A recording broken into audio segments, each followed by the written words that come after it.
Soda was a bad choice.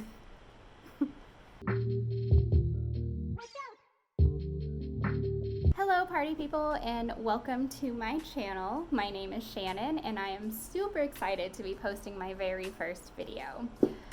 Anyway, I wanted to take a few minutes and just talk about the super cheerful, lighthearted, family-friendly game that is The Last of Us Part 2. But before we get started, I just wanted to say that I am in no shape or form a heavy-duty gamer. I'm not going to talk about mechanical failures, design flaws, production choices, camera angles, any of those types of things. That's not what I'm here for. I would really just classify myself as a casual consumer of video games, and I really just like to play for the pure entertainment of it. I finished The Last of Us Part 2 about a week ago, and this game is still haunting me to this day. I mean, at the end of the day, I really enjoyed this game, and I was hoping that maybe by posting a video and getting my thoughts down, I could get some closure and move on with my life, and that would be great.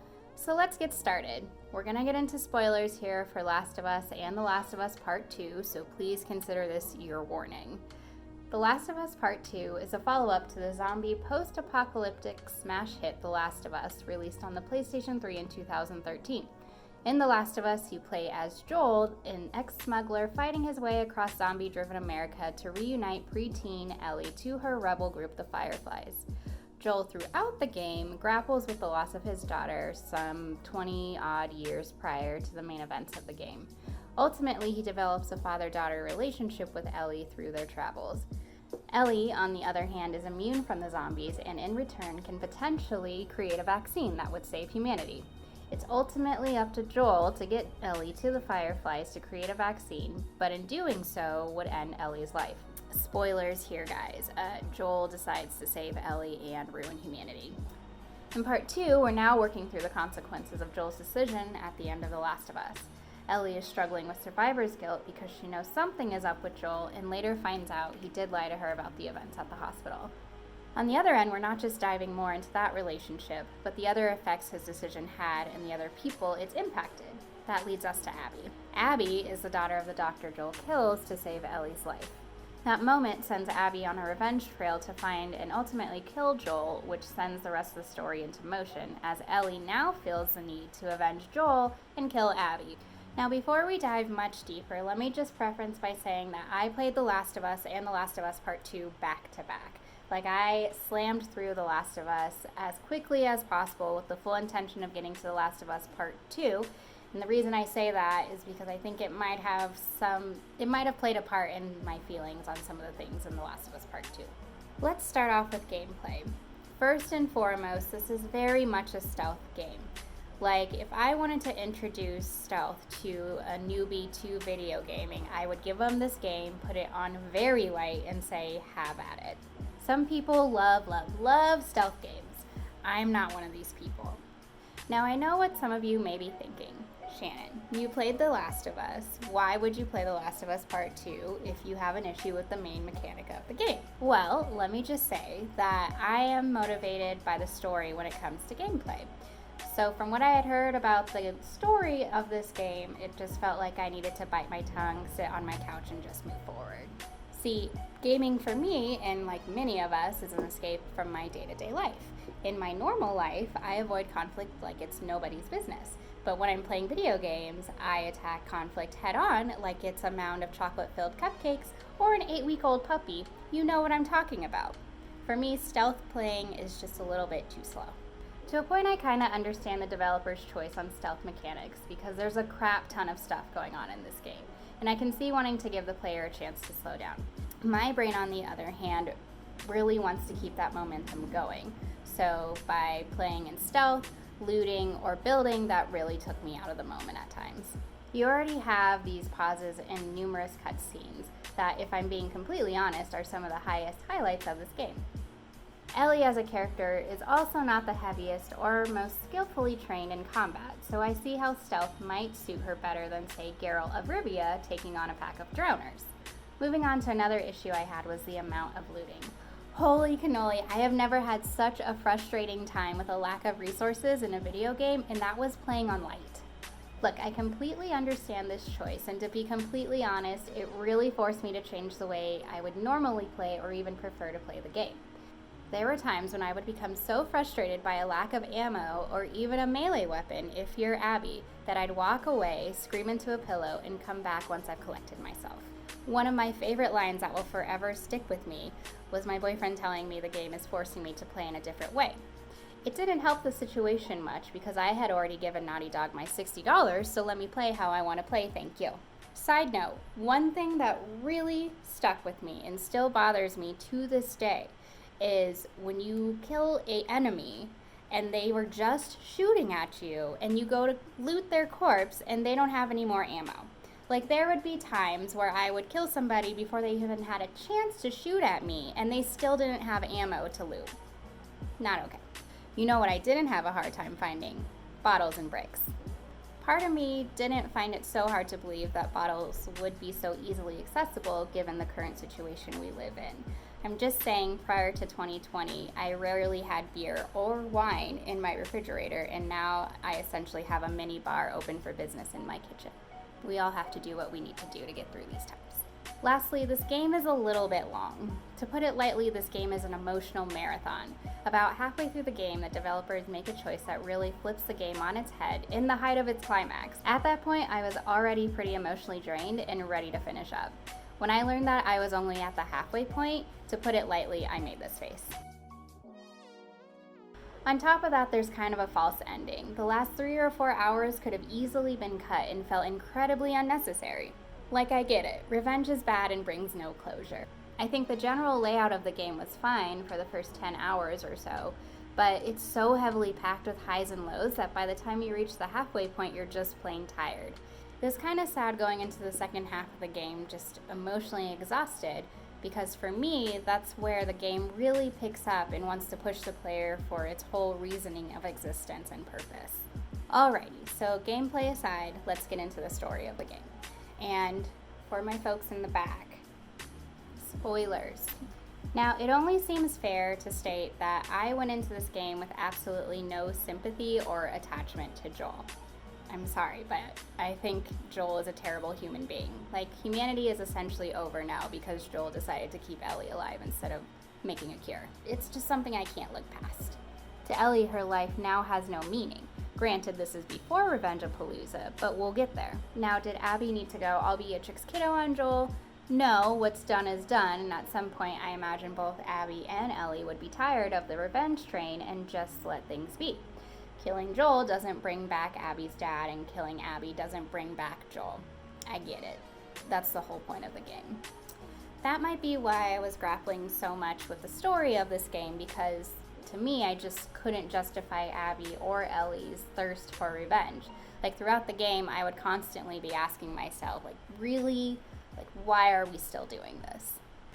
I know a lot of people are pissed Joel was off in the first few hours of the games, and that's why I bring up my playthrough of The Last of Us. For me, I really only spent 10 or 15 hours with Joel before starting part 2, and that's coming off of him destroying humanity, killing the doctors, and lying to Ellie. So yeah, Joel, he didn't look very good in my eyes. For me, I was more pissed at Joel and shocked at the twist at the end of the game to really take any time to sympathize with Joel or cool down. Now, I did become more fond of Joel in part 2 than I did in The Last of Us. And that's just based off the cutscenes we get with him.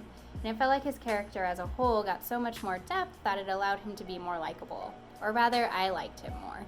In part 2, he wasn't Joel who destroyed humanity, but Joel the father figure to Ellie, and it was nice to see that fatherly role really turned up a notch. I still stand by my opinion, though, that ruining humanity just for a few more years with Ellie is extremely selfish and unforgivable. So given Joel saved Ellie from the Fireflies and now gets to grow up like a normal human, part 2 must be like her rise to fame, right?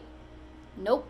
I found there really wasn't anything likable about Ellie. Her unhealthy drive to avenge Joel's death at times became a bit annoying, and all throughout the game I kept looking at the clock thinking, okay, this person's gonna have a change of heart at some point, right? Nope. Nope. No? Not even the dog? I kind of mentioned earlier that Ellie and Abby's drive to avenge their loved ones is really lost on me because it seemed like a lot of work. But this was really the only thing driving Ellie, and I'm just kind of like, okay then. Her relationship with Dina was just kind of meh. I'm not quite sure why Dina thought Ellie was a good choice in partnership, considering Ellie could give two hoots about Dina. It was all just about avenging Joel all day, every day. Even if it meant Dina was constantly put in a dangerous situation. I mean, I guess ride or die, but Dina and Ellie's relationship is just starting. To see Ellie's toxic obsession with revenge in the early stages of her relationship and to be like, okay, just seemed a bit problematic. I will say I was happy to see Dina bounce at the end of the game, and for that I'll give her a thumbs up. Better late than never, I guess. It felt like Ellie's character arc was labeled ruthless just to be ruthless until the last 20 minutes, and then she was like, JK, I see the light now. The flip was just so sudden that at times it felt hard to believe that she actually had a change of heart. At least as you play as Abby, there's a gradual change from her hatred for the Seraphites to mercy for Ellie after she just killed all her friends. And might I remind you that Abby did let Ellie go twice. Ellie takes a much darker turn, and there wasn't really much to redeem her character until the very end. Okay, so looking back at this review now, it seems like I didn't really like this game. So what did I actually like and find redeeming about it? Well, to be completely honest, it was Abby's arc. I love the comparing moments between Ellie and Abby and their time between The Last of Us and The Last of Us Part 2. By playing as Abby, you're forced as the player to really live with the consequences of Joel's decision to keep Ellie alive and the impact that has on other people's lives. In this case, it's the daughter of the doctor Joel killed and the journey she's taken from that moment until the moment she finds and kills Joel. And if you were paying attention, there were plenty of moments where Ellie and Abby's life both mirror each other. From the museum and aquarium and Abby and Ellie both needing to avenge their father figures, I was fascinated to have to stop and look at the other side of the coin and grapple with the idea that our main villain, while bad, sure, is also human and has lived their own life leading up to this point. From the get-go, I didn't really care much about Abby. I mean, I guess she's the lady that kills Joel, but I mean, to me, Joel is meh, and we know how I feel about his decision-making skills. At the halfway point, I was a bit nervous to see what else the game was going to throw at me because I was already super tired and was ready to wrap things up. To a point, I think that kind of does a disservice to Abby's character because that's really where things pick up. But luckily, I was able to re-engage with the game and really fall in love with the character. Abby's story felt so much more fleshed out than Ellie that they actually gave her a story to play from her preteen days to the moment her father is murdered by Joel. The transition from her father's murder to her growth as a protector for Lev and Yara speaks miles about the time and effort the writers put into her character. Imagine if you're a developer and writer on this game and you go in knowing that players are going to absolutely hate Abby for killing Joel. To take the amount of emotion and flip it so people will actually empathize and even side with Abby is a huge burden to bear. I loved playing as Abby. She felt much more human and relatable than Ellie. From her fear of heights to ultimately her role as a protector for Lev and Yara against her own group that she's shown loyalty for years made me become so much more of a cheerleader for Abby than Ellie. At times I was actually a bit pissed when Ellie would go back to kill Abby because I'm like, girl, why? At the end of the game, I will say that I was a bit let down to see the state Abby was in. The character I've grown so fond over and really wanted to be the victor was weakened and beaten to a point where she was now a fair match for Ellie, and that really didn't seem fair. I went into the final scene expecting fully for Ellie to get the crap beaten out of her again because Abby is such a tank, that it kinda hurt to see her beaten down to nothing and to have a potential outcome of Ellie winning. My reaction would have been similar to the reaction folks had when they found out Joel dies. When I look back at this game, there are far more memories and moments that will stick with me playing as Abby compared to Ellie. There was really only one moment with Ellie in the basement of the hospital and the clickers that I can vividly recall. Aside from that, it's all Abby. Yep, so Team Abby. Sorry, but not sorry. Okay, so wrapping up, I really had to sit with my feelings for the past few days, yes, days, and digest my feelings about the game. And to be honest, I really enjoyed it. Like I said earlier, I'm motivated by the story when playing video games, and that's what really kept me engaged. I found there was so much to digest from The Last of Us Part 2 that it still has me thinking and asking questions about it. I have to give Naughty Dog a true thumbs up for the emotions and moments of awe I experienced while playing this game. I haven't had a chance to play some of the other Naughty Dog games, like the Uncharted series or Crash Bandicoot, but I'll get to it at some point. Probably Uncharted, not so much Crash. I'm willing to look past all the stealthing and lack of ammo based solely on the emotional ride I took while watching and playing The Last of Us Part 2. I think when you've finished a game and you have to sit and think about all the things you just experienced over the course of 30 plus hours, it's probably safe to say that that game has touched you in a non-creepy way and makes you ask and think about the questions the developers wanted to get across. When we're forced to look through a different perspective and challenge our perception of the enemy, and in some other cases, the other, and sympathize with that person, it really challenges how we approach those situations in our everyday life.